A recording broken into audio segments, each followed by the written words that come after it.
Hello, my mathematicians. I hope all of you are doing well. I feel like I've been off the grid for a while or something with my little quarantine. I didn't have COVID, tested negative 3 times, but I still had to be at my house with my family. So anyway, had lots of good times with them.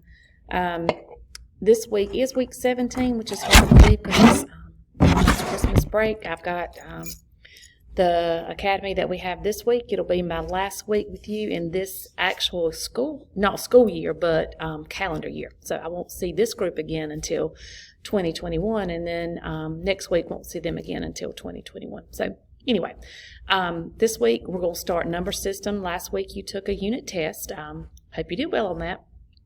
But this week we're going to start number systems, and we're going to do integers, looking at absolute value, positive and negative numbers, and how to add and subtract positive and negative numbers. So we're going to have a full week. I hope you have a good week, and remember, if you have any questions, email me.